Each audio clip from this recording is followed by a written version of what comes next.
¿Ven la presentación ahí? Sí. Sí, se ve. Bien. Entonces vamos a terminar con la última parte que nos quedaba de Pearson, del tema ácidos y bases, ¿sí?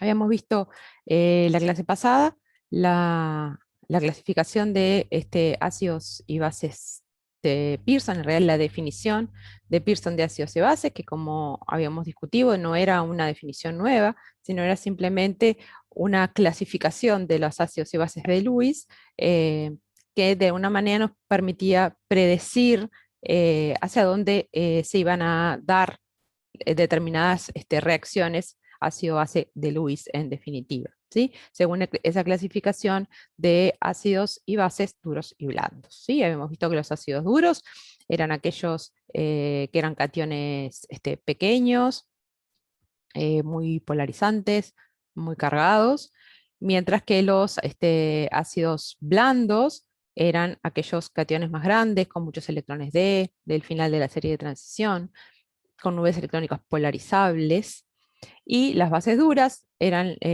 aquellos aniones formados por átomos muy electronegativos o moléculas neutras cuyo átomo donor era también un átomo muy electronegativo, y las bases blandas, aniones grandes con nubes electrónicas polarizables o moléculas con átomos donores también grandes.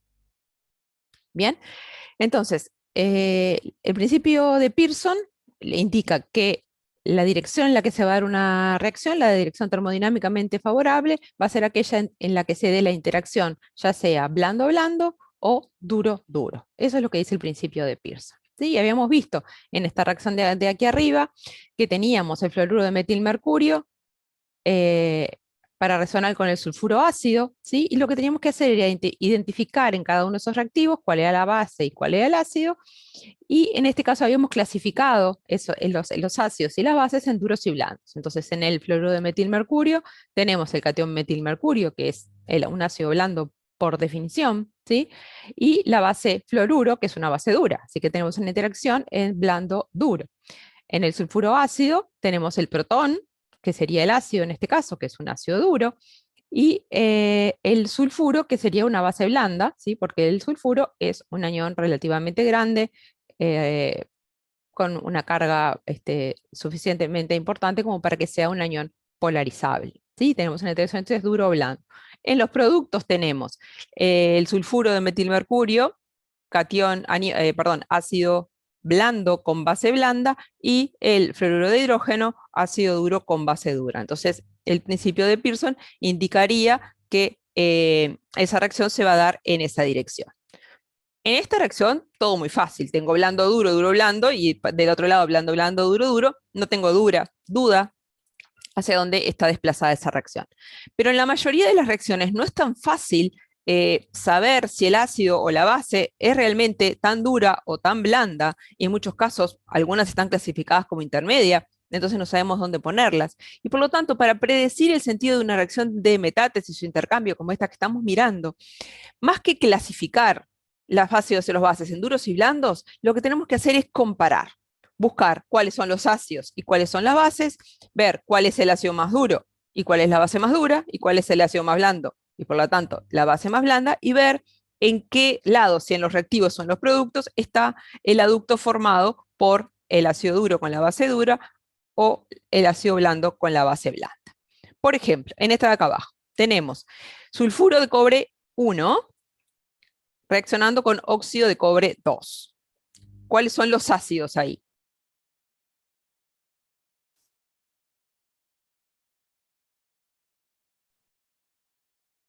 El cobre. Cobre. Dale, dale. ¿Cobre? Sí, cobre está bien. Cobre 2 más y cobre más. Ahí está, cobre 1 y cobre 2. Cobre 2 más y cobre más. Esos son los ácidos que tenemos. De esos dos, si quisiéramos hacer una clasificación absoluta, diríamos que el cobre 1 es un ácido blando y el cobre 2 es un intermedio. O sea, esa clasificación, clasificarlos como más duros o blandos no nos sirve para nada. Pero sí sabemos que cuál de los dos es más duro, el cobre 2 o el cobre 1. El cobre 2. El cobre 2 es más duro. Así que de los ácidos tenemos cobre 1 y cobre 2, y cobre 2 es más duro. ¿Por qué? Porque es más cargado. Y tenemos dos bases, que son el sulfuro y el óxido, ¿verdad? ¿Cuál de las dos es más dura?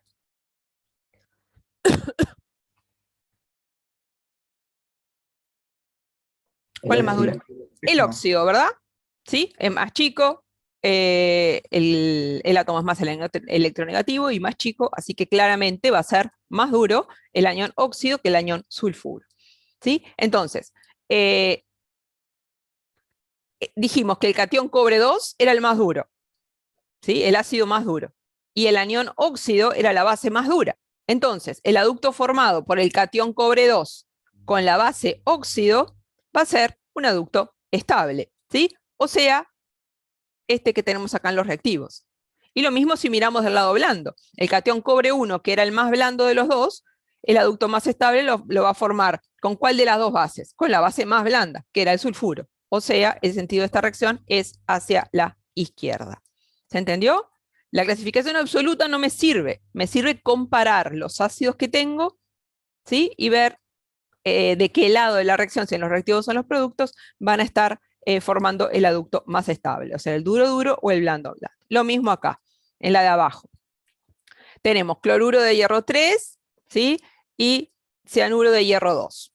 Tenemos dos ácidos, hierro 2 y hierro 3. El hierro 3 más duro que el hierro 2 porque es más cargado. Dos bases, cloruro y cianuro. El cianuro es una típica base blanda, más blanda que el cloruro. Entonces, ¿para dónde se va a dirigir esta reacción? A donde el ácido más duro, o sea, el hierro 3, esté unido con la base más dura, o sea, el cloruro. De nuevo, la dirección es hacia la izquierda. ¿Sí? ¿Se entendió? Entonces, en estas reacciones de metátesis, lo importante no es clasificar en forma absoluta si los cationes o los aniones y los ácidos y las bases son duros o blandos, sino compararlos entre sí. Bien, y otra cosa importante respecto a las cuestiones estas de duro y blando es qué relación hay entre la dureza, ¿sí? Definida por Pearson, de una determinada especie, de una base, por ejemplo, y su fuerza como base, ¿sí? Que no son definitivamente lo mismo, ¿sí?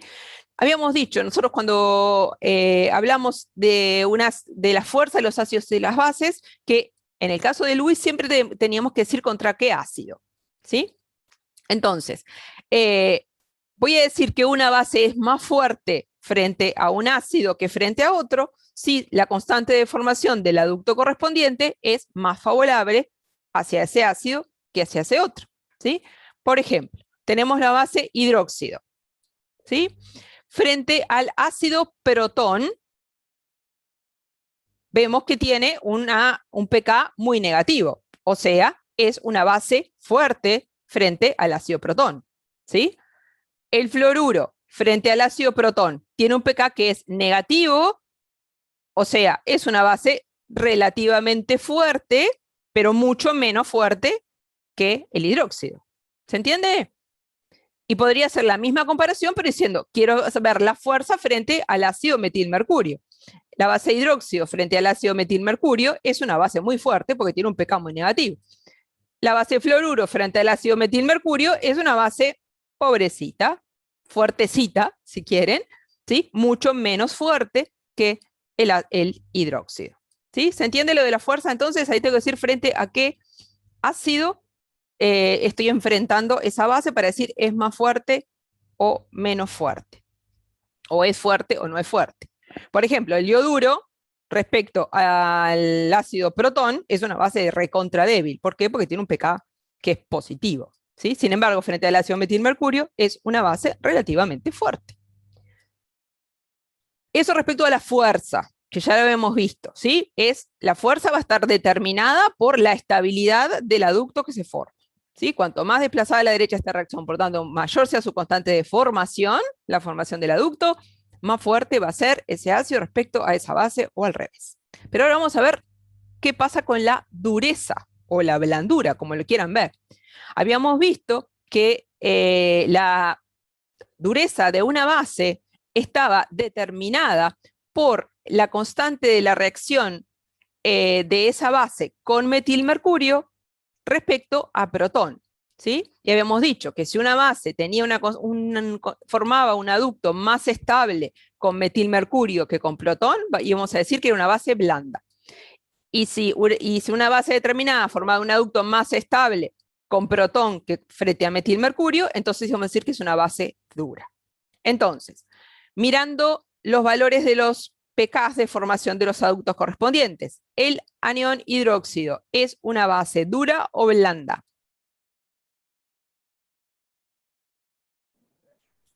Dura. Dura. ¿Por qué digo que es una base dura mirando los valores? Porque tiene un pK de formación más favorable frente a protón que frente a metilmercurio. Comparo protón con metilmercurio. Es más favorable frente a protón, digo que es una base dura. El fluoruro, ¿duro o blando? ¿Duro? Duro también. ¿Por qué? Porque tiene un pK de formación más favorable frente a protón que frente a metilmercurio. Y ahora quiero comparar. Los dos son duros, dijimos. Hidróxido y fluoruro son duros. ¿Cuál es más duro? ¿Y el hidróxido? ¿Por qué? Porque Sí. tiene un pK de formación más negativo que el fluoruro. No, respuesta correcta por la reacción equivocada. Bueno. Lo que tenemos que mirar es la diferencia. Cuanto mayor sea la diferencia entre los pKs de formación con protón y con metilmercurio, más duro va a ser ese ácido. Esa base, perdón, más dura va a ser la base. O sea, tengo que mirar la diferencia. Acá, para el caso del hidróxido, la diferencia es como de, pónganle 6, ¿no? En el caso del fluoruro, la diferencia es de 1 y algo. Entonces, el hidróxido es más duro que el fluoruro porque la diferencia de los pK frente a protón y metilmercurio es más grande para hidróxido que para fluoruro. ¿Sí? Para comparar durezas, tengo que mirar esa diferencia. O sea, que hemos visto que la reacción, aquella de que digamos, ponía la base con metilmercurio para el intercambio de la base frente al ácido protón, cuanto más desplazada estaba a la derecha, más duro era. Y la constante de esa formación era la resta de los pK. Cuanto más grande es esa resta, más desplazada va a estar a la derecha, más duro va a ser la base. ¿Sí? ¿Y qué pasa con el ioduro? ¿Es duro o blando? Blando, ¿no? Blando, ¿verdad? ¿Por qué es blando? Porque tiene una constante de formación mucho más favorable frente a metilmercurio que frente a protón. ¿Sí? ¿Se entendió entonces? No es lo mismo dureza que fuerza, y ojo cuando hablo de fuerza, tengo que decir frente a qué ácido, y ojo cuando quiero comparar dureza, que tengo que comparar la diferencia entre los pKs de formación frente a protón y metilmercurio, para decir quién es más duro que quién, o qué base es más dura que quién, o qué base es más blanda que cuál otra. Profe, Sí. una pregunta. Porque viste que vos dijiste que cuanto más grande la diferencia, más se desplaza hacia la derecha. Sí. Y en la derecha no era que se formaba, o sea, con el protón era. Yo acá en realidad, a ver, da lo mismo, porque yo acá estoy mirando, yo los clasifiqué primero en duros. Sí. Entonces, miro que la diferencia, los dos son duros. Entonces, cuando es el que va a ser, ¿cuál va a ser más duro? El que tenga mayor diferencia entre los dos. No importa cómo escriba la reacción. Si la escribo a la derecha o a la izquierda. Yo ya los clasifiqué como duros. Claro. También. Y yo comparo dos blandas, vale igual. Ah, está bien. ¿Sí? Vale igual, dale, siempre miro la diferencia. Bien. Bien. ¿Qué problemas tienen estas cuestiones de la fuerza y la dureza que no son lo mismo? En reacciones de metátesis, en reacciones de intercambio, como las que vimos hoy, uno puede, en la gran mayoría de los casos, intentar predecir el sentido de la reacción, haciendo aquella cuestión de duro, duro, blando, blando, encontrando el ácido más duro y la base más dura, o el ácido más blando y la base más blanda, donde van a estar de qué lado de la reacción. Como pasa en este caso, que ya lo habíamos visto. Pero en las reacciones de metátesis no tenemos ningún problema. Pero cuando yo tengo una reacción de desplazamiento, como esta que vemos acá, donde ahí no hay un intercambio, ¿sí? Sino que yo tengo el anión fluoruro, ¿sí? Y el anión sulfuroácido, que están ambos compitiendo por el protón, ¿sí? Ahí me puede pasar que la fuerza le gane al principio de Pearson. ¿Por qué? Porque el sulfito Dije sulfuro y era sulfito. El sulfito ácido, ¿sí?, es más fuerte, es un ácido más fuerte que el fluoruro.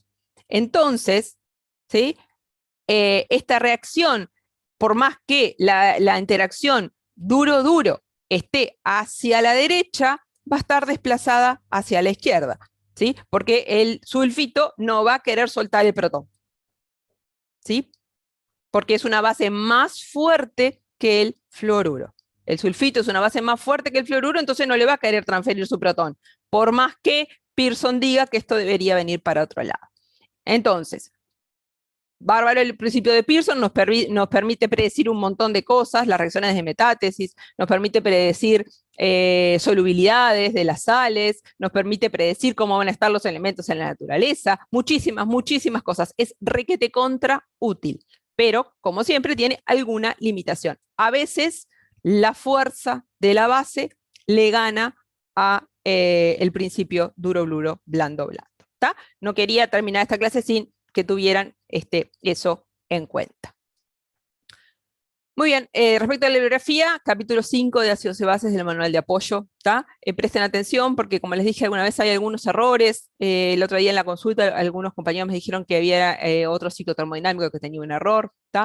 Fíjense sobre todo en esas cosas, lo que está en la diapositiva más que en lo que está, sobre todo lo que tiene que ver con ciclos, esas cosas, porque lo que está en el texto obviamente que está bien, pero a veces en algún ciclo puede haber algún signo mal, alguna flecha equivocada, como yo les expliqué la otra vez. Tengan en cuenta eso y sigan lo que vimos, lo que tienen en las diapositivas. Muy bien, vamos entonces a arrancar con la clase de hoy. Ya le dedicamos un ratito grande a terminar con esta parte de Pearson, y vamos a hablar un poco de química en solución acuosa, ¿sí?, que es el tema que nos va a ocupar durante esta semana. ¿Por qué será importante estudiar la química inorgánica en solución acuosa, o la química en general en solución acuosa? De hecho, porque la mayoría de las reacciones que nos rodean ocurren en solución acuosa, ¿sí? Porque el agua es el elemento molecular, es el compuesto molecular más abundante de la naturaleza, y por lo tanto es razonable, es un líquido en un rango amplio de temperatura, y por lo tanto es razonable pensar que las reacciones ocurran en solución acuosa. También, por ejemplo, las reacciones biológicas, ¿sí?, en el cuerpo humano también todo ocurre disuelto, ¿sí? Entonces, estudiar la química de los elementos en solución acuosa es muy importante, ¿sí? Y sobre todo es importante saber o tratar de predecir cuál va a ser las especies que yo voy a tener presentes cuando yo tengo un determinado elemento en solución, ¿sí? Yo tengo, no sé, azufre en estado de oxidación 6 y lo tengo en agua. ¿Cuál va a ser la especie presente? Tengo sodio, lo tengo en agua, sodio más, ¿no? Catión sodio, lo tengo en agua. ¿Cuál va a ser la especie que está presente ahí? ¿Qué rol cumple el agua en las reacciones en solución acuosa? ¿Es simplemente un espectador? ¿Sí? Entonces, la idea de estas 2 semanas es tratar de alguna manera sistematizar todas esas cosas que yo les estoy diciendo, para que después, cuando en la segunda parte Raúl les diga, el azufre 6 lo voy a tener en solución acuosa como sulfato, ustedes digan, sí, claro, obvio, Lucía ya me lo explicó eso, ¿tá? Y no les diga, ¿sulfato? ¿Por qué sulfato? ¿Por qué no lo tengo como azufre 6 más? ¿Sí? Ese es el tipo de cosas entonces que queremos lograr en estas 2 semanas. Perdón, en estas 2 clases. Bien.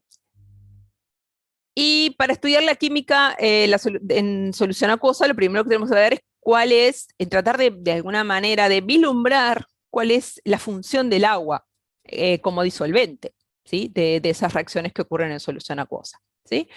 Y una de las cosas que vamos a tratar de ver es por qué hay cosas, elementos, compuestos, que se disuelven en agua y otros que no, ¿sí? ¿Por qué? ¿Por qué es importante eso? Porque las cosas que no se disuelven en agua, bueno, su química en solución acuosa no va a ser de demasiado interés, pero para tener una química en solución acuosa yo tengo que ver qué cosas se van a disolver en agua y cuáles van a ser los procesos que van a ocurrir en esa disolución, ¿sí? Entonces, El típico ejemplo que ustedes tienen ahí es, si yo quiero si yo a cloruro de sodio sólido le agrego agua, o sea, al agua de los fideos le agrego sal, ¿qué pasa? Todos sabemos lo que pasa, ¿verdad? Se disuelve, ¿sí? El cloruro de sodio se disuelve. ¿Y por qué se disuelve el cloruro de sodio? ¿Quién se acuerda? Interacción y un polo. Bien, porque se establece una cierta interacción entre los iones que se forman, ¿sí? Y las moléculas de agua. O sea, y esa interacción, ese enlace que se genera de tipo ion-dipolo, como dice el compañero, tiene que ser suficientemente fuerte. ¿Para qué? Para romper la red de cloruro de sodio. Porque nosotros ya vimos que si yo tengo cloruro de sodio sólido y quiero separarlo en sus iones en estado gaseoso, ¿sí? Ese proceso es un proceso que es termodinámicamente muy desfavorable, ¿sí? Es menos la energía de red. O sea, tengo que darle un montón de energía al cloruro de sodio para separarlo en sus iones en estado gaseoso. Sin embargo, para separarla en sus iones y generar sus iones hidratados, como dice el compañero, ocurre. Agrego agua al cloruro de sodio, se disuelve, ¿sí? Entonces, de alguna manera, eso nos muestra que el agua ahí está jugando un papel que no es simplemente de espectador de la disolución. Y bueno, si el cloruro de sodio es soluble en agua, podemos decir que cualquier compuesto iónico es soluble en agua. ¿Tendríamos razón? No, mamarracho. Cualquier compuesto iónico no es soluble en agua. Por ejemplo, el carbonato de calcio, ustedes saben que es el compuesto mayoritario en el mármol, por suerte, no es soluble en agua, porque si no se nos disolvería el Palacio Legislativo cuando llueve. Es un compuesto iónico y sin embargo no es soluble en agua. ¿Por qué no es soluble en agua? Porque las interacciones que se establecen entre los iones y el agua no son suficientemente fuertes para superar la energía que se necesita para romper la red iónica tridimensional de carbonato de calcio. Entonces, ¿todos los compuestos iónicos se disuelven en agua? No, hay que ver. Y eso es una de las cosas que vamos a ver en la clase de hoy. Cuando sí, cuando no, ¿de qué depende? Bien, otras cosas que no son compuestos iónicos. Por ejemplo, yo tengo un anillo de oro, que vimos que era una aleación que tenía un porcentaje relativamente alto de oro. Cuando me baño, por suerte, no se me disuelve, ¿sí? Entonces yo puedo decir, ¿por qué no se disuelve? Por la misma razón, las interacciones que se establecen entre el agua y el supuesto metal disuelto, que no va a ocurrir, no son suficientemente para romper la red metálica. Ok, y puedo hacer la siguiente generalización. Ningún metal se disuelve en agua. ¿Está bien esa generalización? No. No. Por ejemplo, ustedes vieron en química general que el sodio, que es un metal, cuando yo lo pongo en agua, algo sucede. De hecho, parece que se disuelve, ¿verdad? En definitiva, ahí lo que ocurre entre el sodio y el agua no es un proceso típico de disolución, ¿sí? No es una interacción de tipo ion-dipolo que se genera entre el sodio y el agua. Hay una reacción química, ¿sí? Ahí el sodio, que es un metal electropositivo, es reductor y reduce el agua a hidrógeno. Entonces, ya si el agua no era inocente en las reacciones de disolución, mucho menos inocente es acá. ¿Por qué? Porque el agua puede participar de procesos redox, oxidándose a oxígeno, reduciéndose a hidrógeno. Y eso es lo que pasa cuando la hago reaccionar con, por ejemplo, sodio metálico. ¿Y qué pasa si yo tengo un compuesto molecular? Esa es la fórmula de la sacarosa, la que tienen ahí. ¿Qué le pasa a la sacarosa en agua? Se disuelve, ¿sí? Todos sabemos, la sacarosa es el azúcar, ¿verdad? El azúcar de mesa. Se disuelve, bien, ¿por qué se disuelve? Porque las interacciones que se generan entre el soluto, ahí no se van a generar iones, ¿verdad? Porque el enlace covalente no se va a romper como consecuencia de la disolución, pero sí se van a generar interacción entre la molécula de sacarosa y las moléculas de agua, que en ese caso son interacciones de tipo enlaces de hidrógeno, que van a hacer que la energía necesaria para romper la red de la sacarosa sólida se compense por esas interacciones que se generan en la solución. De nuevo, ahí el agua sí o sí cumple un papel preponderante. Generalización, todos los compuestos moleculares se disuelven en agua. No, mamarracho. El yodo, por ejemplo, ustedes conocen, no es soluble en agua, ¿sí? Es un compuesto molecular, pero no es soluble en agua. Es un compuesto absolutamente apolar que no establece interacciones con el agua suficientemente fuertes como para romper la red cristalina del yodo sólido. Y ahí tenemos la fórmula de el polietileno, de ser lo que conocemos como nylon, digamos, derivados de los polietilenos, ¿sí? Son, por ejemplo, el nylon, que también es un compuesto molecular polimérico, que no es soluble en agua, ¿sí? Pero ningún compuesto molecular va a ser soluble en agua, ya vimos que la sacarosa sí, pero ningún compuesto sencillo, por ejemplo, el cloruro de hidrógeno, ¿sí? Esa reacción ocurre, el cloruro de hidrógeno con agua, ¿qué da?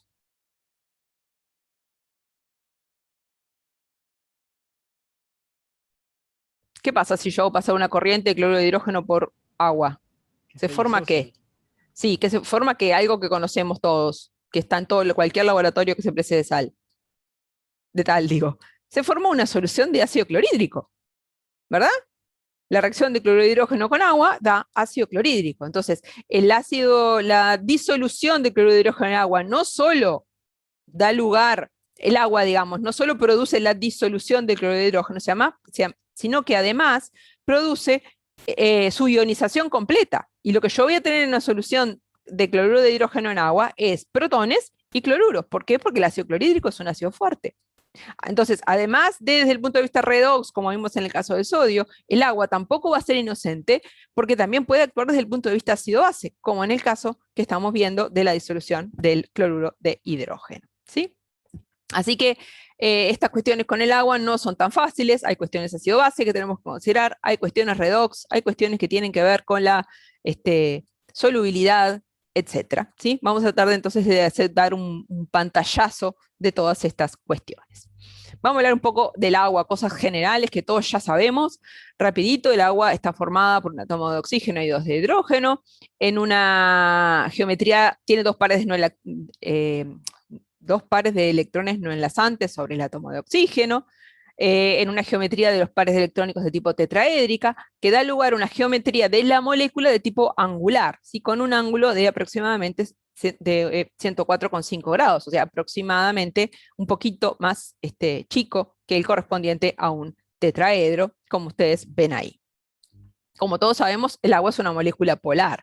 ¿Por qué es polar el agua? Porque hay una diferencia de electronegatividad entre el oxígeno y el hidrógeno, que hace que cada uno de estos enlaces sea polar, ¿sí? Generando una densidad de carga negativa sobre el oxígeno y positiva sobre el hidrógeno, y como la geometría de la molécula es de tipo angular, la suma de los momentos dipolares de esos enlaces da lugar a un momento dipolar resultante que vale 1,84 debye y da lugar a un disolvente de tipo polar. Además de ser un disolvente polar, el agua tiene una constante dieléctrica alta, ¿sí? A temperatura ambiente. Eso está relacionado con su capacidad como disolvente y su capacidad de estabilizar especies cargadas en solución, ¿sí? Eso está relacionado con su constante dieléctrica. Forma enlaces de hidrógeno de una energía relativamente alta, aproximadamente de 6 kilocalorías por mol en el estado líquido.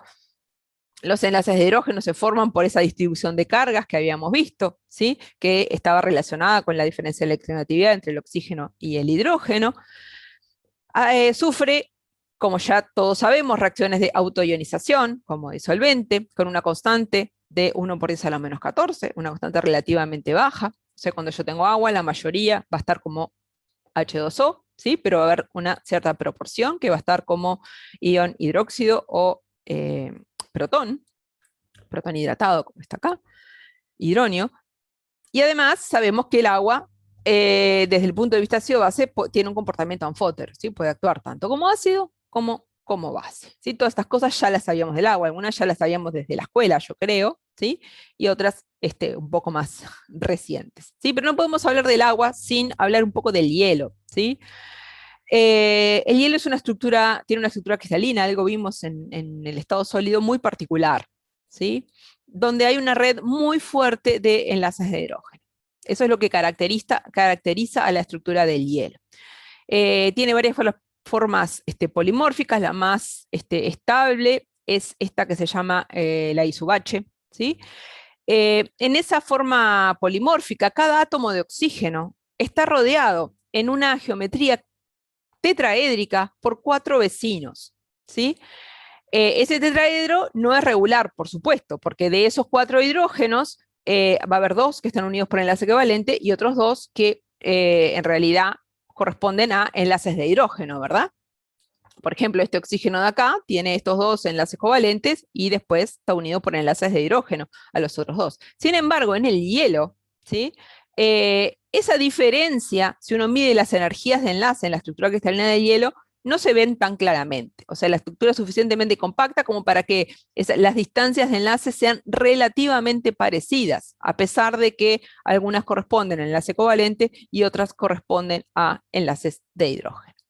Esa esa distribución de las moléculas de agua en el espacio da lugar a estos canales hexagonales típicos de la estructura de hielo, que hacen que sea una estructura poco compacta con una densidad, ¿sí?, que a 0 grado es menor que la correspondiente al agua líquida, ¿sí?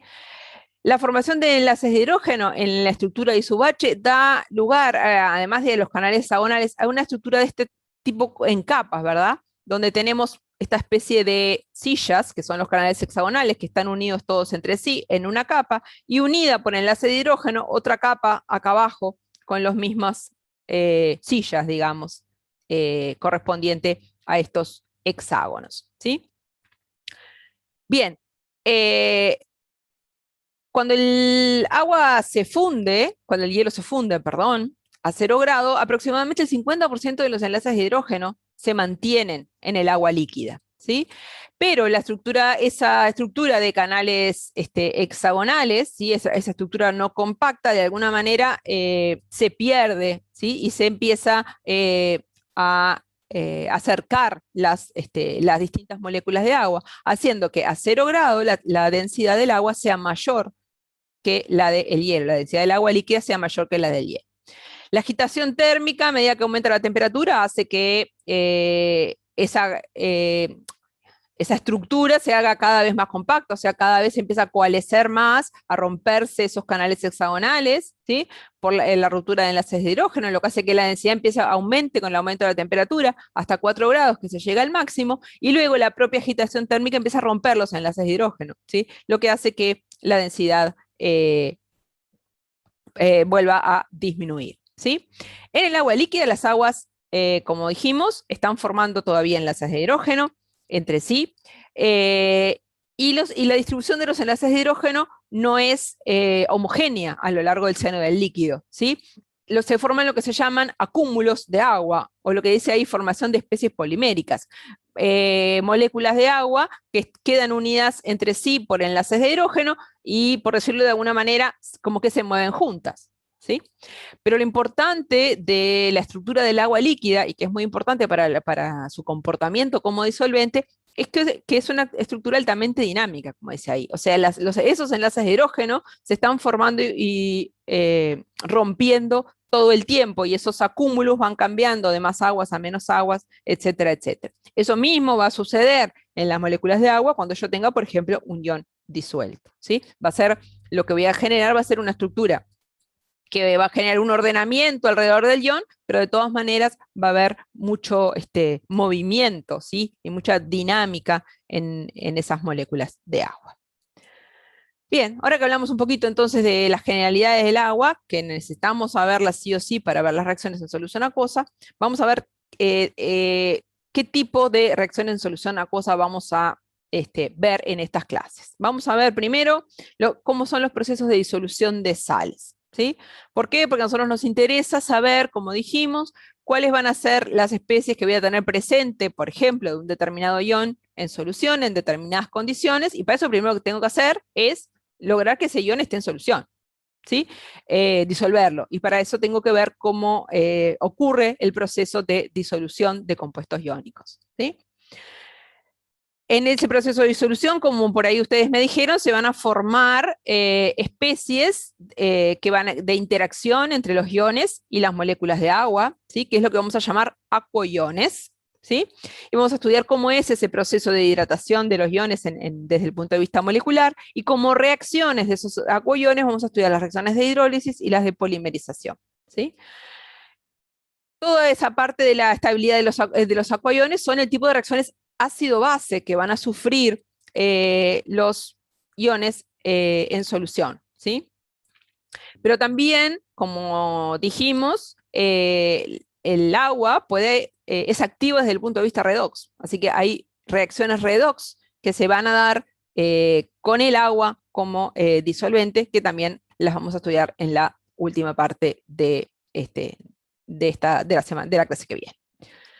Bien, empecemos entonces con el proceso de disolución. ¿Sí? En este esquemita tenemos la típica disolución de cloruro de sodio. ¿Sí? Tenemos la ecuación escrita correspondiente a la disolución del cloruro de sodio, donde vamos a partir de un cristal tridimensional de cloruro de sodio. ¿Sí? Ahí tenemos los aniones cloruro, los cationes sodio, y las moléculas de agua que de alguna manera van a interactuar con la superficie de ese cristal, ¿sí? De forma que de a poco van a ir extrayendo de alguna manera los iones de la superficie de ese cristal, ¿sí? ¿Qué se va a formar como consecuencia? ¿Las moléculas de agua van a abandonar esos iones? No, los van a rodear, ¿sí? Dando lugar a lo que dijimos recién que se llamaba un acuoion, ¿sí? Acá tenemos el catión sodio, sería en este caso, rodeado de moléculas de agua, el anión cloruro también rodeado de moléculas de agua. El delta G de este proceso de disolución, ¿sí?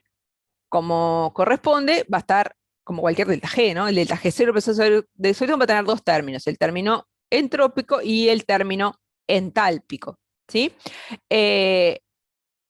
Cuanto más negativo sea el delta G de la disolución, vamos a decir, más soluble va a ser la sal, ¿sí? Si tengo un delta G de disolución que es positivo, ¿voy a decir que la sal no es soluble? Es soluble, pero Sí. menos. Pero O sea, poquito, poco. exactamente. Bueno, claro, si tengo un delta G de disolución que es enorme, positivo y enorme, ahí casi podría decir que la sal no es soluble, ¿sí? Pero como vamos a ver, en general no es lo que sucede, ¿sí? Los delta G son pequeños, pueden ser positivos o negativos, y lo que me va a indicar el signo del delta G0 es cuán grande o chica es la constante de esa reacción de disolución, ¿sí? Entonces yo tengo un delta G0 que es negativo, la reacción va a tener una constante grande, va a estar desplazada a la derecha, se va a disolver bastante. Si tengo un delta G0 que es positivo, ¿sí? Voy a tener una constante de esa reacción de equilibrio pequeña, la concentración de los iones va a ser chica, que voy a concluir se disuelve poco, ¿sí? Muy bien. Vamos a ver entonces de alguna manera cómo afecta tanto la entalpía como la entropía a ese delta G de disolución. Y ahí tenemos algunos valores para que vean. Como les decía yo recién, fíjense que los delta G0 de disolución son valores relativamente bajos, recuerdan a otros delta G que habíamos visto, por ejemplo, los delta G de formación de un compuesto iónico son de varios cientos, ¿sí? De kilojoule, ¿sí? Acá son pequeños y pueden ser tanto positivos como negativos, ¿sí? Si yo digo que si el fluoruro de litio tiene un delta G0 de disolución de 13, voy a decir, se disuelve poco. El cloruro de sodio tiene un delta G0 que es negativo, constante de disolución mayor que 1, se disuelve bastante, como sabemos del cloruro de sodio. Pero fíjense qué pasa con los delta H de disolución. También son números relativamente pequeños, pero fíjense el signo. Fíjense para el cloruro de sodio. La disolución de cloruro de sodio, ¿es exotérmica o endotérmica? Endotérmica. Endotérmica. Desde el punto de vista energético, es desfavorable, es energéticamente desfavorable. Si yo hubiera mirado solo el delta H de la disolución, como hacemos muchas veces para otros procesos, hubiera concluido que el cloruro de sodio era muy poco soluble en agua. Sin embargo, sabemos que es, y miramos el delta G0 y nos muestra que efectivamente es. ¿Por qué el cloruro de sodio es soluble en agua a pesar de tener un delta H de disociación positivo? Porque nos importa el término de delta S de disolución. Si el factor entrópico para la disolución es un factor determinante. Lo que hace que el cloruro de sodio sea bastante soluble en agua es su término entrópico y no su término entálpico que le va en contra, ¿sí? ¿Por qué pasa eso? ¿Por qué la entropía importa acá? Porque los valores del delta H son chiquitos. Entonces, cuando yo le sumo o le resto el T delta S, me da vuelta, es capaz, el término entrópico es capaz de darme vuelta el signo del delta H, ¿sí? Así como vemos que tenemos un delta H desfavorable para la disolución del cloro de sodio y un delta G0 que es favorable, si miráramos el carbonato de litio, nos pasa todo lo contrario. Tenemos un delta H de disolución que es energéticamente favorable, o sea, negativo, la reacción es exotérmica, sin embargo, el factor entrópico hace que el carbonato de litio sea muy poco soluble en agua. ¿Cuál es la moraleja de esto? Ojo con mirar el delta H.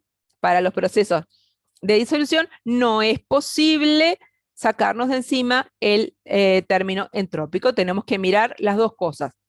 ¿Por qué pasa eso? Porque los delta H de disolución son chicos, entonces son comparables desde el punto de vista de la magnitud, comparables con el término T delta S. ¿Sí? Entonces vamos a tratar de ver por qué pasa eso. ¿Por qué la disolución tiene un delta H tan chico? ¿Sí? Una magnitud tan pequeña. Bien, para ver eso tendríamos que armarnos un ciclo termodinámico, ¿no? Siempre que queremos ver de qué depende un determinado delta H, el delta H de disolución, en este caso de una sal cualquiera, MX, ¿sí? Que sería el representado por esa ecuación, nos podemos armar un ciclo termodinámico para ver de qué depende, ¿sí? Y para armarnos el ciclo termodinámico, en este caso, podemos pensar en el dibujito, este esquemita, ¿sí? Del proceso de disolución. ¿Qué es lo que tiene que pasar en la disolución? Lo primero que tenemos que hacer, romper la red, ¿sí? Que la red iónica, ¿sí? Se transforme en los iones gaseosos. Tengo que romper la red. ¿Qué tiene que suceder después? Esos iones gaseosos no van a permanecer en estado gaseoso, ¿sí? Sino que se van a hidratar, ¿sí? La energía involucrada en el proceso de ruptura de la red para dar los iones gaseosos, ustedes ya saben, es menos la energía de red, ¿sí? Porque estoy pensando que rompo la red. Este número, menos la energía de red, es un número positivo, o sea, hay que dar la energía a la red de sólido para transformarla en sus iones en estado gaseoso. Y este proceso en el que tengo los iones gaseosos y se transforman en los iones hidratados, que sería estos iones que tengo acá en el dibujito, corresponde a lo que conocemos como el delta H de hidratación, ya lo habíamos visto cuando vimos la parte de los ciclos termodinámicos, el delta H de hidratación del anión y del catión, ¿sí? Sumados, ¿verdad? Porque es la hidratación del catión más la hidratación del anión.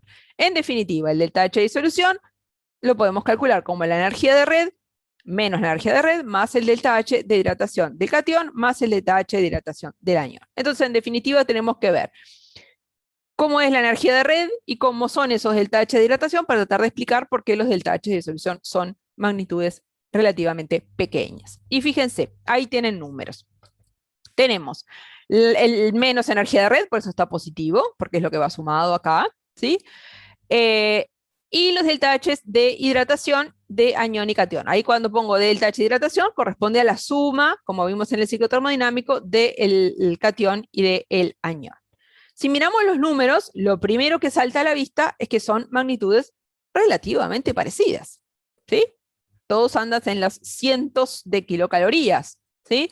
Tanto los delta H de hidratación como las energías de red, lo cual puede explicar el hecho que los delta H de disolución sean números pequeños, como se muestra acá en la última columna, y que dependiendo si el delta H de hidratación es más negativo que la energía de red, el delta H de disolución me da negativo, pero si sucede lo contrario, el delta H de disolución me da positivo. Siempre un número pequeño, pero puede ser tanto positivo como negativo, ¿sí? Bien, vamos a ver entonces que, bueno, vimos que no solamente son magnitudes comparables, las de la energía de red con la de los delta H de hidratación de anión y catión, sino vamos a ver si la variación que tenemos, que conocemos de la energía de red respecto al tamaño de los iones y a la carga de los iones, cómo se comporta, ¿sí?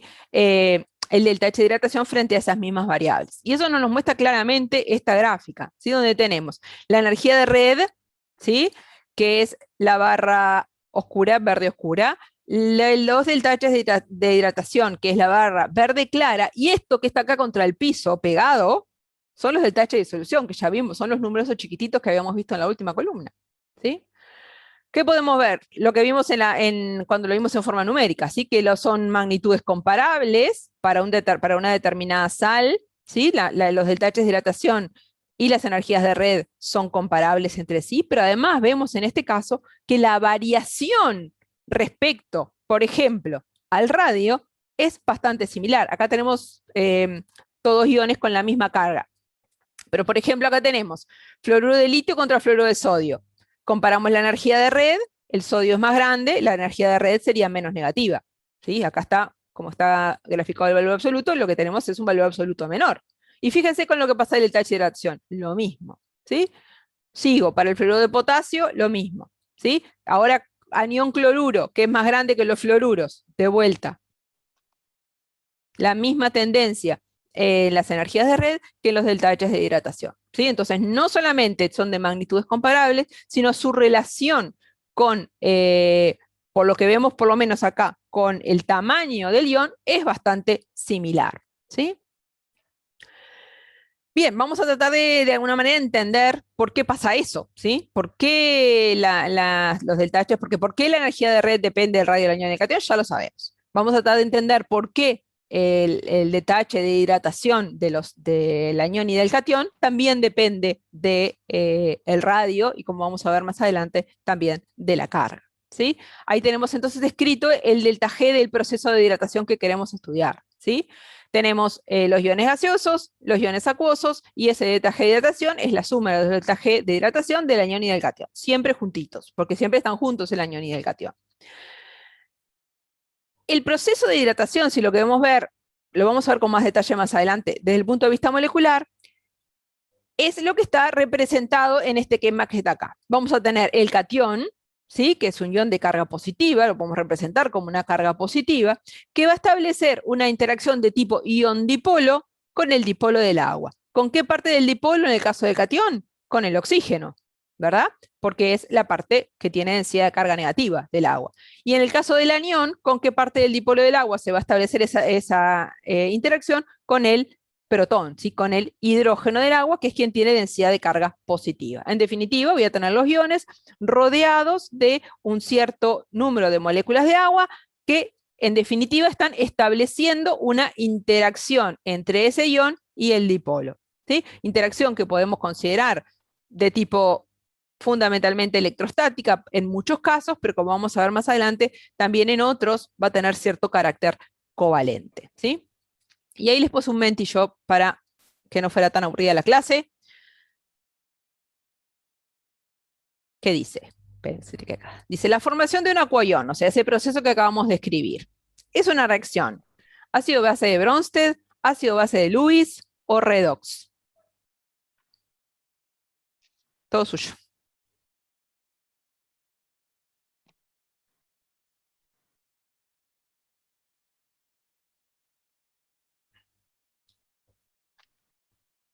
Voy a ocultar los resultados.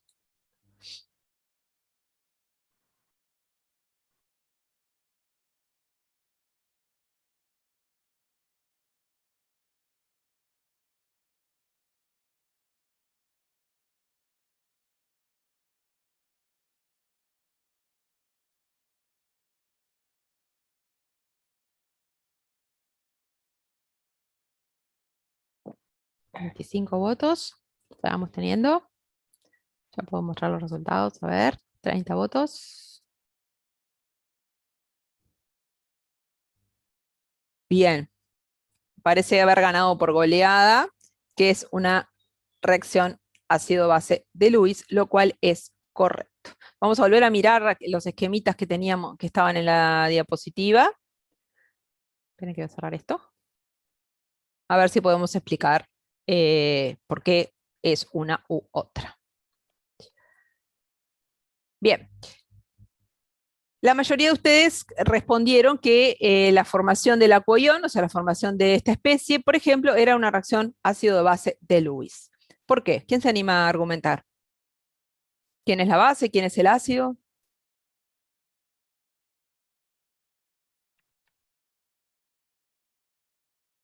¿Quién es la base? El agua, ¿verdad? Sí.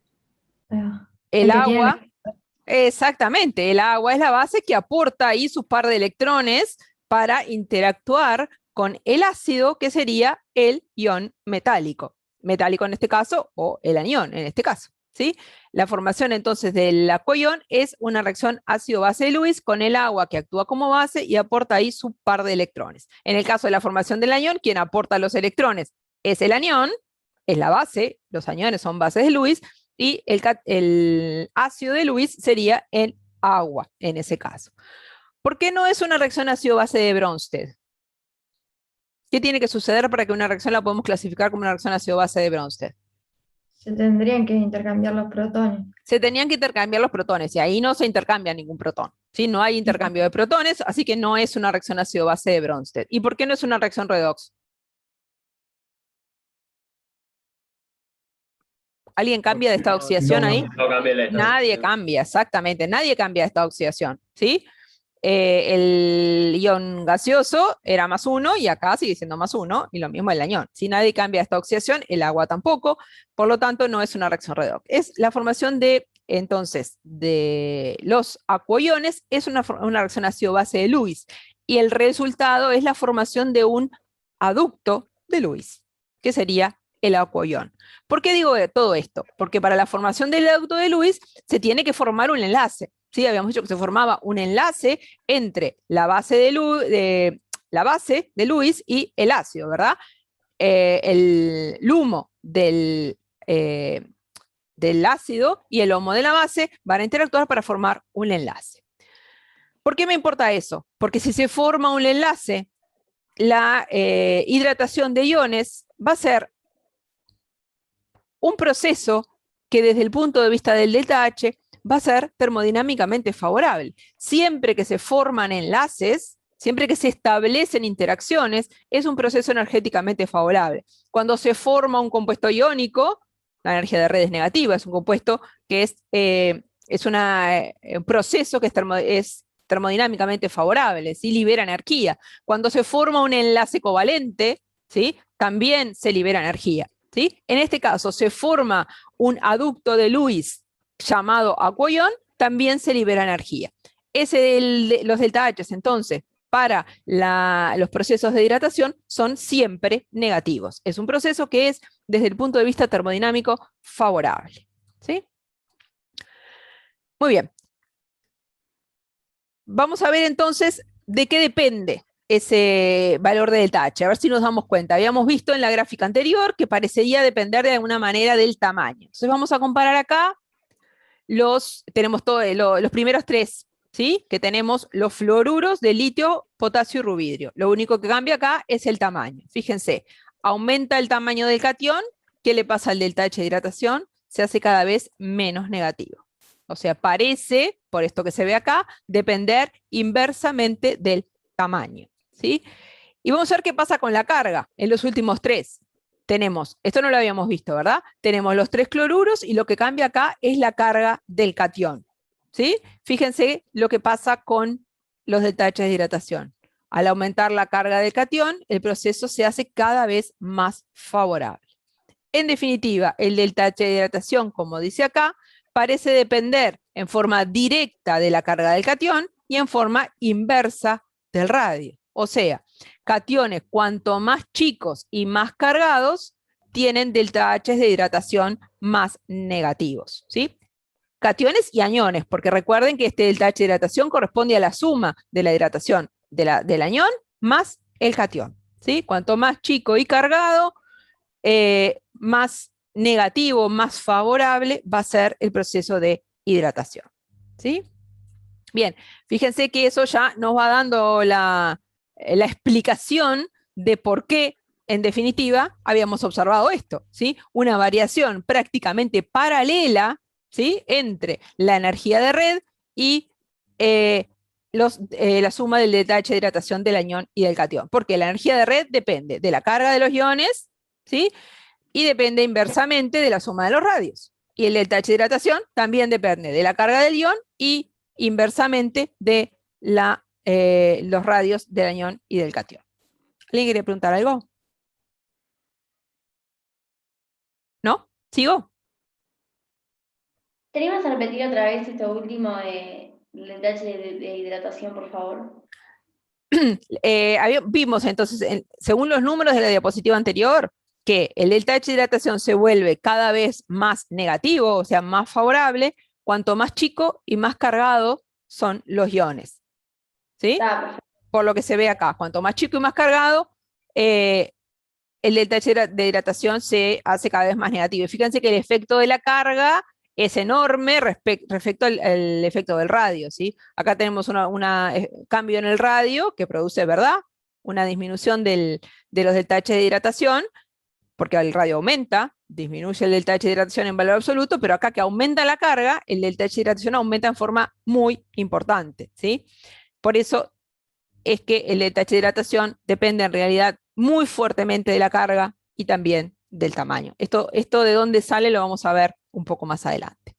Y lo que veíamos acá era, cuando tengo iones de la misma carga, tengo la misma variación para la energía de red que para el delta H de hidratación, porque la carga no juega, pero la energía de red depende del radio y el delta H de hidratación depende también inversamente del radio, ¿sí? Ambos varían igual, ¿sí? Eso hace que la predicción de si un delta H de disolución va a ser positivo o negativo, no la puedo hacer. ¿Por qué? Porque las dos cosas dependen de lo mismo. Entonces el radio más chico tiene una energía de red más favorable, un delta H de hidratación también más favorable. No sé para qué lado voy.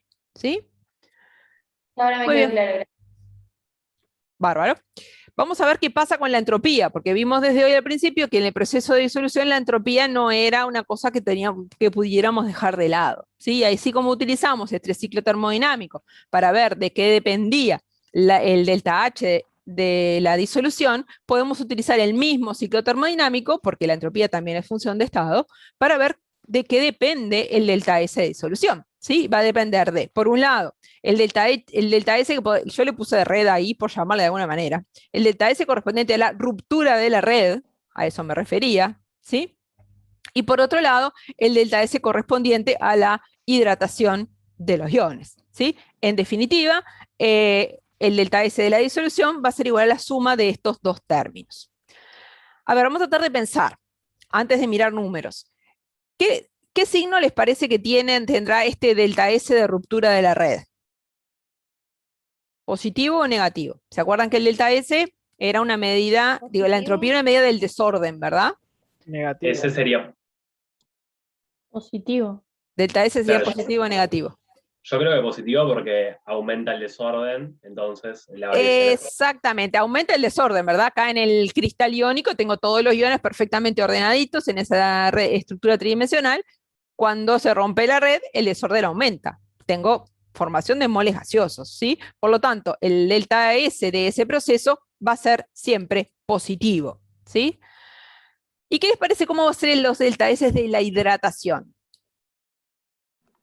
Y negativo, Igual que el porque se otro. están ordenando las moléculas de agua alrededor.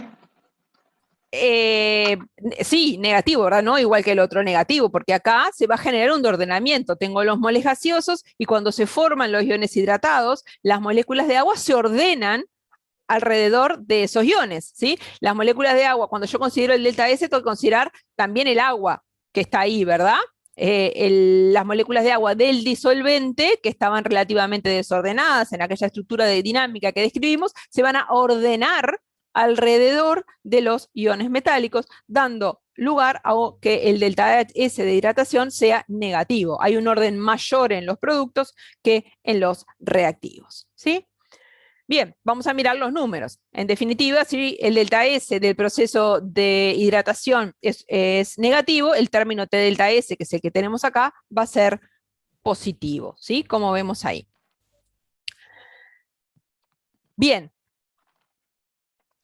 ¿Qué consecuencia tiene eso? Y vamos, que el delta S del proceso de los procesos de hidratación sea siempre negativo, o sea, el término delta S siempre sea positivo. Que ese término entrópico en realidad iría en contra del proceso de hidratación. Pero si miramos los valores de delta H respecto a los del delta S, podemos en este caso sí concluir que el delta H es en magnitud, en valor absoluto, mucho mayor que el término T delta S. O sea, podemos despreciar para el proceso de hidratación el término T delta S, ¿sí? En definitiva, los delta G de hidratación, que son siempre negativos, ¿por qué? Porque siempre están determinados por la magnitud del delta H de hidratación, siguen además la tendencia del delta H de hidratación. ¿Sí? Fíjense, acá tenemos una disminución de los delta H de hidratación, ya explicamos por qué, porque dependía del tamaño, y una disminución también de los delta G de hidratación. O sea, la tendencia en los delta G de hidratación está llevada adelante por el delta H, y el término T delta S lo podemos dejar de lado. Para el proceso de hidratación, para la suma de los delta G de hidratación de anión y catión, no para la disolución. Porque volvamos a nuestro proceso de disolución, que es el que nos interesaba. ¿Se acuerdan que hemos visto que el delta S de la disolución lo podíamos ver determinado por dos factores, el delta S de la ruptura de la red y el delta S, me quedó red y red, el delta S de la ruptura de la red y el delta S de hidratación tendría que ir acá, ¿verdad? Y acá tenemos valores para que vean. Los delta S de hidratación ya habíamos visto que eran negativos porque se ordenaba el sistema como consecuencia de la formación de los acuoiones. El delta S de la ruptura de la red era siempre positivo porque se desordenaba el sistema como consecuencia de la ruptura de la red sólida y la generación de los iones gaseosos, ¿sí? Pero si ustedes se fijan, las magnitudes de estos delta S son también bastante parecidas. ¿Qué es lo que nos pasa? Que en definitiva los delta S de disolución pueden ser tanto positivos como negativos, ¿sí? Porque las magnitudes de los delta S de hidratación y de ruptura en la 3 son relativamente similares, ¿sí? ¿Y de qué dependen esos delta S? Vamos a ver, pasa lo mismo con el delta H. ¿Dependen de las mismas cosas? Y sí, lamentablemente sí. Fíjense, los delta S de hidratación y los delta S de la ruptura de la red dependen de la cantidad de iones que tenga, ¿sí? Si yo cuando rompo la red voy a formar por mol 2 iones, el desorden va a ser bastante parecido, el desorden que se va a generar. Y lo mismo pasa cuando yo voy a hidratar, en definitiva, 2 iones. Son relativamente parecidos. También dependen del tamaño, como se ve más claramente en el delta H de hidratación. Cuanto más chicos son los iones, más favorable es ese ordenamiento. ¿Por qué? Porque si los iones son chicos, tengo la carga concentrada, ¿sí?, en un lugar pequeño del espacio, y por lo tanto el alcance del ordenamiento de las aguas que se van a acomodar alrededor va a ser más grande. Lo mismo ocurre cuando cambio la carga, ¿sí? Fíjense lo que pasa acá con el aluminio. Tiene un delta S de hidratación que es mucho más grande. Primero, porque tengo más iones, hay más orden porque tengo más iones para hidratar, y además el alcance que va a tener el ordenamiento alrededor del ion aluminio, porque es más cargado, también va a ser más grande. Pero en definitiva, ¿qué es lo que me importa? ¿Cuál es la moraleja de todo eso? Que los delta S de hidratación y de ruptura de la red son magnitudes similares que dan lugar a un delta S de disolución que puede ser tanto negativo como positivo y un número relativamente pequeño, como se ve ahí. En definitiva, volviendo a nuestro proceso de hidratación, los delta H eran pequeños porque la energía de red y la suma de los delta H de hidratación de anión y catión eran magnitudes similares y dependían también inversamente del radio y directamente de la carga. Lo mismo pasaba con los delta S y en definitiva no puedo mirar ni sobre el delta H ni sobre el delta S para ver si una sal se va a disolver o no. Tengo sí o sí que mirar el delta G, como habíamos concluido desde el principio, ¿verdad? Mirando los números, pero ahora logramos explicar por qué ocurre ese fenómeno. Muy bien. Esto nos podría llevar a la conclusión de que entonces no se puede predecir nada. A menos que yo vea los delta G, nunca voy a poder saber si una sal va a ser más o menos soluble que otra, o si se va a disolver y que no. Y les diría que, lamentablemente, casi que la respuesta es sí, no se puede saber. La mayoría de los casos no se puede saber. Sin embargo, hay algunos lineamientos generales que se cumplen muchas veces, no son reglas generales, pero se cumplen muchas veces, que nos permiten, si no tenemos ni idea de si algo se disuelve o no, decir, esto se debe disolver. Le podemos cerrar, pero se pueden hacer cierto grado de predicciones respecto a la solubilidad, ¿sí? Y para ejemplificar eso, vamos a ver un ejemplo muy sencillo, que son acá los haluros de los alcalinos, ¿sí? Y acá tenemos graficada cómo varía menos la energía de red, ¿sí? De los haluro de los alcalinos, en función del aumento del radio del catión, ¿sí? Acá van aumentando a la derecha, litio, sodio, potasio, rubidio, cesio, aumenta el tamaño del catión. Como sabemos, al aumentar el tamaño del catión, la energía de red se hace cada vez menos negativa, o sea, como es menos, acá vemos una disminución del valor absoluto. Y de vuelta, si miro en vertical, lo que me pasa es el ioduro, que es este de acá abajo, porque tiene el anión más grande, siempre va a tener la energía de red menor en valor absoluto. Todo esto de acuerdo perfectamente a lo esperado para la energía de red. Y está graficado acá qué sucede de nuevo con los haluros de los alcalinos con los delta H de hidratación del anión y del catión, la suma del delta H de hidratación y del catión, que era de lo que dependía el delta H de disolución. Y de vuelta, como habíamos predicho, cuando yo tengo, cuando me muevo a la derecha, o sea, aumenta el tamaño del catión, ¿sí? Lo que va a suceder es que tengo cada vez un delta H de hidratación de anión más catión cada vez más negativo. ¿Por qué? Porque dijimos que dependía de, cada vez menos negativo, perdón, dependía inversamente del radio. O sea, aumenta el radio, el delta H cada vez menos negativo para cualquiera de los haluros. Y si miro en vertical pasa lo mismo. Los fluoruros que tienen el anión más chiquito son los que van a tener delta H de hidratación más negativos. Acá no corre la carga porque estamos hablando todos, cargas todas iguales a 1 además, ¿sí? Muy bien, si yo tomo esos valores, ¿sí?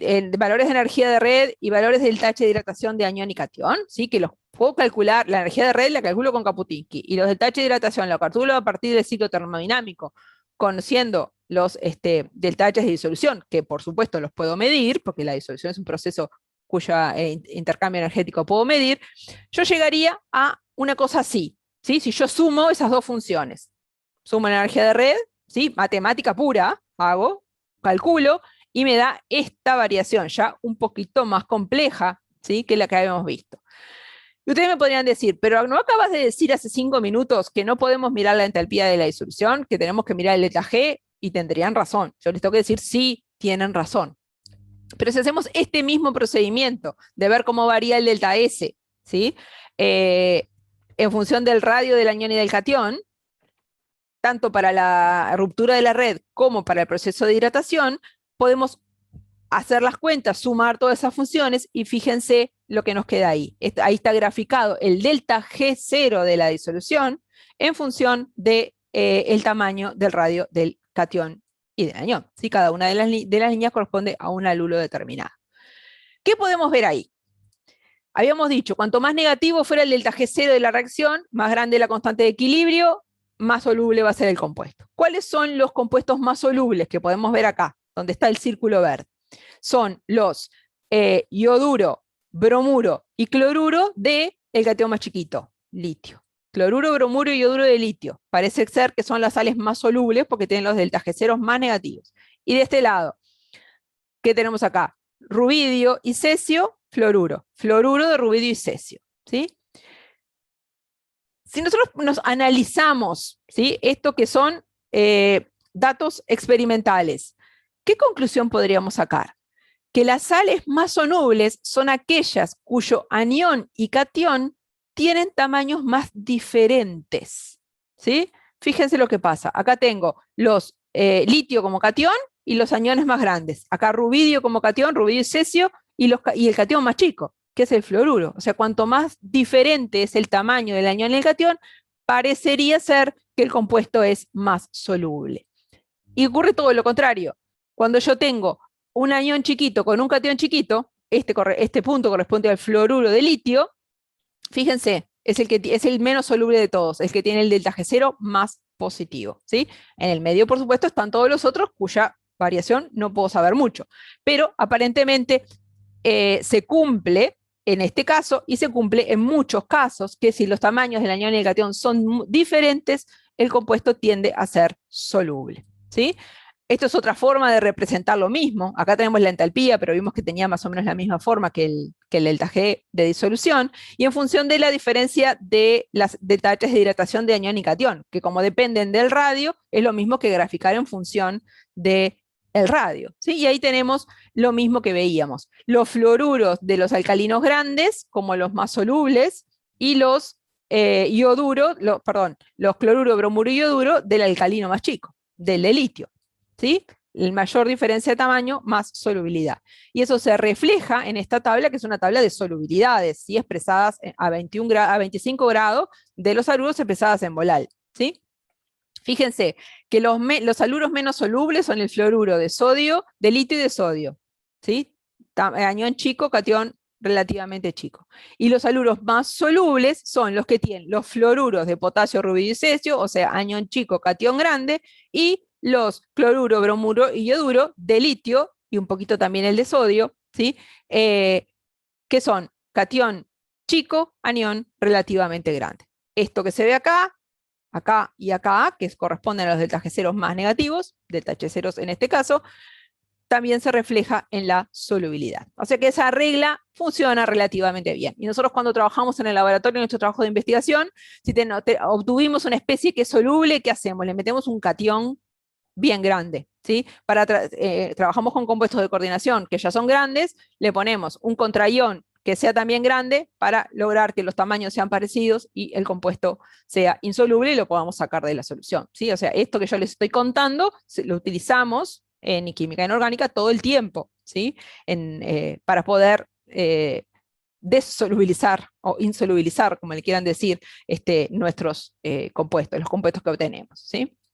Además de esta regla de los tamaños, hay otras que también funcionan. Cuando yo tengo aniones y cationes que son muy cargados, generalmente no son solubles en agua. Si el catión y el anión son cargados, no son solubles en agua. Si yo tengo uno de los iones que es cargado y el otro tiene carga +1, ahí puedo llegar a tener cierto grado de solubilidad, ¿sí? Esas reglas también son reglas de vuelta muy generales y que hay que tomar con pinzas, pero que en el día a día, para hacer predicciones globales, funciona, ¿sí?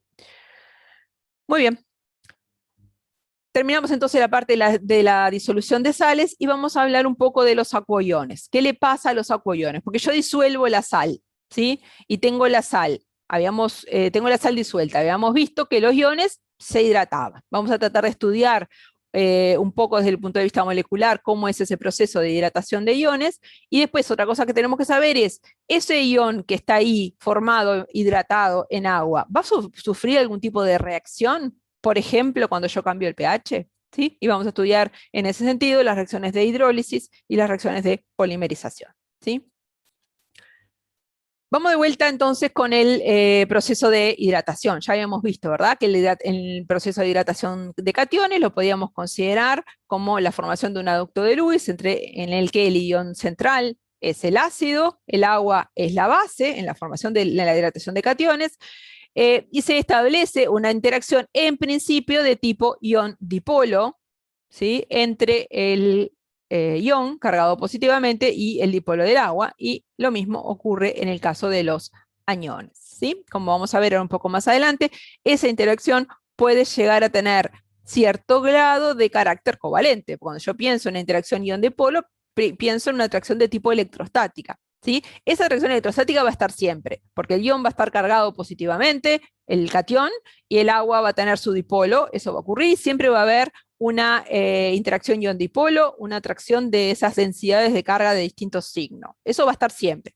En algunos casos, además de esa interacción de tipo electrostática, de tipo más bien iónica, digamos, ion-dipolo en particular, también se va a sumar cierta superposición de orbitales, o sea, cierto carácter covalente a ese enlace, ¿sí? Vamos a ver cuándo ese carácter covalente es importante y qué efecto tiene en las características de los acuoiones que se forman, ¿sí? Eso que vemos ahí, en realidad, que es simplemente un esquemita, estrictamente nosotros vamos a tener un catión, por ejemplo, que va a estar rodeado de un número fijo de moléculas de agua, al cual le vamos a llamar la primera esfera de hidratación del catión, ¿sí? Esas aguas de la primera esfera de hidratación van a estar formando esas interacciones ion-dipolo que acabamos de ver.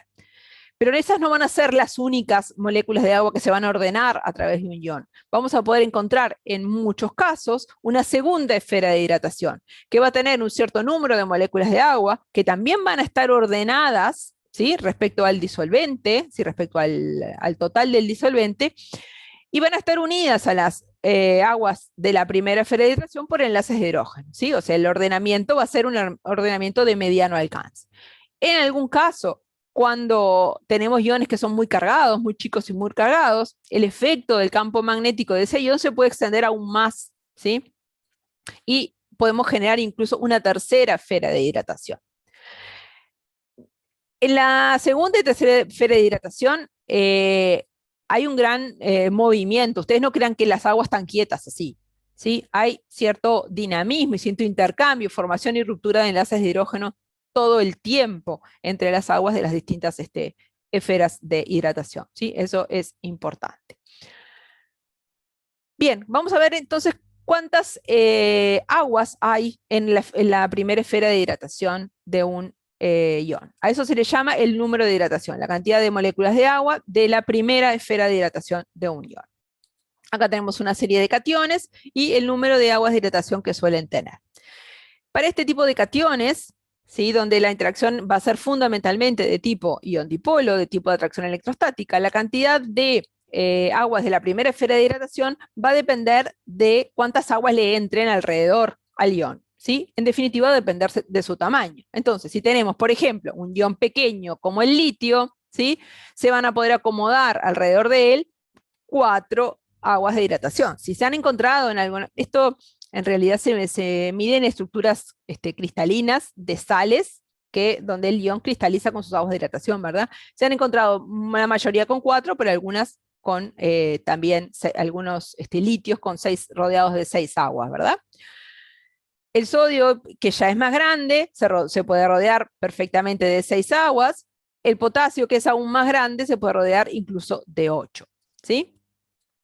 En el caso de las aguas, de esta interacción de tipo ion-dipolo, el número de aguas de hidratación no depende fuertemente de la carga, depende fundamentalmente del tamaño. Fíjense que el aluminio 3 es mucho más cargado que el sodio y sin embargo va a tener 6 aguas en su primera esfera de hidratación igual que el sodio. O sea, depende del tamaño, suponemos una interacción de tipo electrostática, entonces es cuántas aguas se pueden acomodar sin que se repelan entre sí alrededor del ion metálico. El número de hidratación va a dar lugar también a una geometría de ese acuaion, ¿sí? Tenemos una geometría tetraédrica para el caso del acuaion de litio y una geometría octaédrica para el caso de sodio, y acá tenemos lo mismo con un índice de coordinación 8, ¿sí? Una bipirámide de base cuadrada. También vamos a tener cierto número de esferas en la cierto número de aguas, perdón, de moléculas del agua en la segunda esfera de hidratación, que como dijimos estaban unidas por enlace de hidrógeno en las de la primera, que se ha estudiado por distintos métodos, intercambio isotópico, lo que fuera. En general son 12 las moléculas de la segunda esfera de hidratación, ¿sí? Pero eso tampoco es, como les decía, tampoco es un número fijo, ¿sí? Porque eso va a estar en constante intercambio con el resto de las moléculas del solvente. Bien, ¿qué pasa con los aniones? Lo mismo, ¿sí? El número de hidratación de los aniones va a depender fundamentalmente de su tamaño, ¿sí? Considerando de vuelta una interacción más bien de tipo electrostática. Y acá tenemos para cloruro, bromuro y yoduro el número de hidratación en los que se han encontrado estos aniones. Para aniones más grandes, como nitrato y sulfato, se pueden encontrar números de hidratación, o sea, aguas de la primera esfera de hidratación, que son aún mayores. Bien. Y volviendo un poco a la termodinámica de este proceso de hidratación, nosotros habíamos logrado, estudiando los procesos de disolución, ver cuál era la variación de la suma del delta H de hidratación del catión y del anión. Pero esos delta H de hidratación del catión y del anión, o delta G de hidratación, ¿se pueden determinar experimentalmente por separado? ¿Qué les parece a ustedes? ¿Puedo ver por separado el delta H de hidratación del catión del anión? ¿Lo puedo medir por separado? ¿Qué les parece?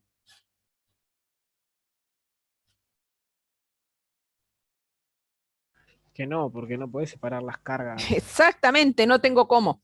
No tengo cómo aislar ni el catión sólido en estado gaseoso, ni siquiera el catión solo acuoso, ¿verdad? Eso no va a ocurrir, ¿sí? Siempre que hay un catión hay una carga que lo neutraliza. Entonces, no voy a poder medir, no es posible determinar experimentalmente los delta-H de hidratación del anión o del catión individuales. El delta-H de hidratación por un lado y el delta-H de hidratación del anión por otro lado no se pueden determinar experimentalmente. Sí lo puedo determinar juntos a partir del ciclo de von Haber, del ciclo termodinámico, perdón, que acabamos de ver. ¿Sí? Conociendo la energía de red y el delta-H de disolución, yo puedo determinar experimentalmente la suma del delta-H de hidratación del anión y catión, la suma. Pero ellos por separado, no. Entonces, para tratar de alguna manera de estudiar la variación de los delta-H de hidratación individuales con magnitudes como el tamaño y la carga, que nosotros ya vimos con números por dónde venía la cosa, lo que se hace son estudios teóricos, ¿sí? Modelos teóricos que permitan calcular a partir de datos experimentales, en algún caso, o modelos 100% teóricos, calcular los delta-H de hidratación de los iones individuales, porque no se pueden medir. Y ha habido, estos son 3 ejemplos, pero muchísimos métodos distintos para ese cálculo. ¿Sí? El primero que ven ahí es un método en el que utiliza un catión y el anión que sean parecidos en radio, por ejemplo, el fluoruro de potasio. El radio del fluoruro es bastante parecido al radio del potasio. ¿Sí? Entonces, se mide el delta-H de hidratación del fluoruro de potasio, ¿sí? De la suma del anión y del catión, y luego se considera que el delta-H de hidratación de los iones individuales es la mitad del fluoruro de potasio. Y después que ya tengo el de fluoruro de potasio, puedo hallar el de fluoruro de sodio, del litio, de magnesio, ¿sí? Porque si tengo uno, puedo despejar del delta-H de la suma los otros, ¿sí? Eso entonces es la aproximación de Bernard Fowler para la determinación de los delta-H de iones individuales. Otro método, utilizar una convención termodinámica, como se utiliza tantas veces. Ustedes saben que, por ejemplo, por convención, el potencial estándar de reducción del agua, protón a hidrógeno, vale 0. Eso es, alguien le puso el 0 ahí, ¿sí? Y todos los siguientes todos los potenciales redox se miden a partir de esa referencia. Bueno, esto es exactamente lo mismo. En la convención de termodinámica se determina, se fija el delta G de formación de la especie protón como 0, igual que su delta S de formación, y a partir de eso se calculan todos el resto de los delta H's y delta S y delta G's de hidratación de los iones individuales. Y después hay modelos puramente teóricos, ¿sí? Son simplemente considerando el tipo de interacción ion-dipolo que se va a dar con el agua, considerando las características del agua, etcétera, etcétera, que es lo que nos va a mostrar más fácilmente lo que nosotros ya habíamos visto, ¿sí? Que los delta H de hidratación de los iones dependen directamente de la carga del ion e inversamente del tamaño, ¿sí? Muy fuertemente de la carga e inversamente del tamaño. Esto ya lo habíamos visto nosotros con los números, pero este modelo, ¿sí? El modelo de Born, nos lo muestra matemáticamente, que eso es así para los iones individuales y por lo tanto también para la suma de ellos. Eso simplemente para que vean que eso que vimos en los números también no se puede medir, ¿sí? Los detalles de hidratación de los iones individuales, pero sí se puede de alguna manera encontrar alguna relación con las magnitudes que estudiamos, como son la carga y el radio. Muy bien. Vimos entonces, disuelvo la sal, tengo el ion, cómo es el proceso de hidratación de los iones desde el punto de vista molecular, qué es lo que pasa, la primera esfera, la segunda esfera, etc. Y ahora vamos a ver a esos iones hidratados, y en particular a los cationes hidratados. ¿Qué les pasa en solución? ¿Sí? ¿Van a estar siempre de esa misma forma que ustedes lo ven ahí? Bien, y en ese sentido vamos a estudiar las reacciones de hidrólisis de los acuocationes, definiendo una hidrólisis como la reacción de un acuocatión con agua, siendo agua la molécula del disolvente, ¿sí? El acuocatión si reacciona con las moléculas del solvente, ¿sí? No las moléculas que tiene unidas, ¿sí? En su esfera de coordinación, sino las moléculas del solvente, ahí vamos a decir que ese acuocatión sufre hidrólisis, ¿sí? ¿Y por qué podemos pensar que un acuocatión puede sufrir hidrólisis? O sea, ¿por qué reaccionaría un acuocatión con las moléculas del disolvente? Ahí tienen algunas pistas de eso. ¿Qué tipo de reacción va a dar? ¿Una reacción redox? Dijimos que el agua no era... ¿Cómo? Ácido-base. Ácido-base, exactamente. Sabemos que el agua puede actuar tanto como ácido como base, y por lo tanto va a poder reaccionar desde el punto de vista ácido-base con los acuocationes, ¿sí? Y acá tenemos la reacción que ocurre, ¿sí? Acá tenemos el acuocatión del aluminio, ¿sí? Hexacuo aluminio 3, este dibujito que está acá, el aluminio unido a 6 moléculas de agua en su primera esfera de hidratación, que va a reaccionar con el agua del disolvente para dar esta especie, una especie que le vamos a llamar hidroxocatión, en realidad. ¿Por qué? Porque además de tener agua unidas al ion metálico, al aluminio, también va a tener un catión hidróxido, ¿sí? Entonces a este se le suele llamar hidroxocatión o acuohidroxocatión, como quiera. Y como producto de esa reacción, vamos a tener acá el ion hidronio. Esta es una reacción de tipo ácido-base, ¿verdad? Bien, mirando la reacción, simplemente mirando la reacción antes de dar ninguna explicación de por qué esta reacción se va a dar. Esta reacción, ¿qué tipo de reacción es? Ahí va un menti, para terminar la clase.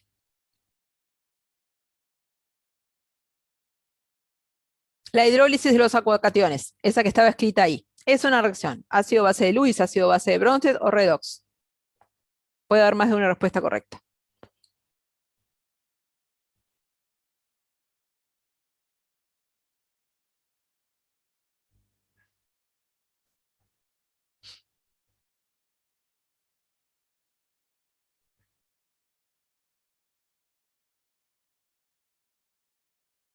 Espera unos minutitos.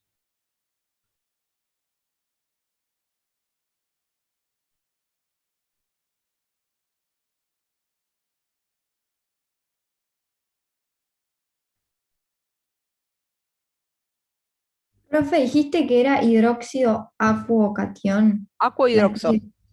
O Ah. hidroxocatión o acuohidroxocatión. Así se le suele llamar. Se los digo por si lo ven escrito en un libro. Dale, gracias. Bien, parece ser que la mayoría piensan que puede ser una reacción ácido-base de Bronsted, algunos bastantes que puede ser una reacción ácido-base de Lewis y algunos que puede ser también una reacción redox. Vamos a ver si develamos el misterio. Una reacción redox. ¿Hay alguna de las especies de esta reacción que cambian su estado de oxidación? ¿El agua cambia su estado de oxidación? ¿Pasa a oxígeno o a hidrógeno? No. No. Así que el agua no cambia su estado de oxidación. ¿Y el aluminio? ¿Sí? El aluminio tenía estado de oxidación 3 en el acuaión, ¿verdad? Se voy acá. ¿Y qué estado de oxidación tiene acá en el hidroxocatión? El mismo, ¿sí? Bajó la carga, ¿por qué? Porque tengo unido a ese aluminio 3 una especie hidróxido que tiene una carga negativa, ¿sí? Por eso en esta reacción de hidrólisis la carga baja. Pero no hay ninguna reacción redox, ahí no hay nadie que cambie estado de oxidación. Nadie, el aluminio sigue siendo aluminio 3, el agua sigue siendo agua. Bien, es una reacción ácido-base de Bronsted, dijeron por ahí. ¿Por qué pensamos que es una reacción ácido-base de Bronsted? ¿Quién sería, dónde se da la transferencia de protones? ¿Entre quién y quién?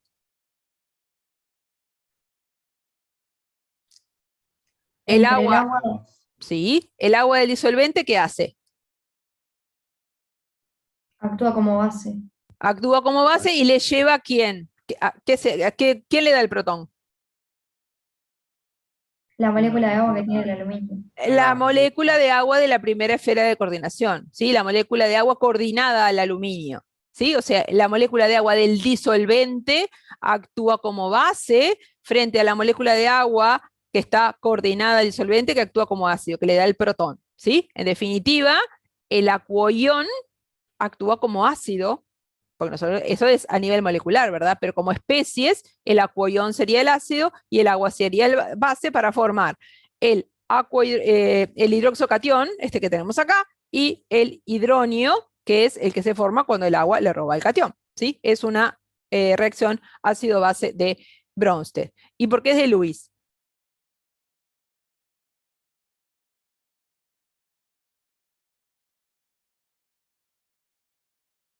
Porque el agua es una base de Lewis, ¿verdad? Y se lleva el protón, con su par de electrones no enlazantes que tiene por acá, se lleva su protón y forma el aducto de Lewis-hidroño, ¿sí? Así que también es una reacción ácido-base de Lewis. Lo único que no es una reacción redox, ¿sí?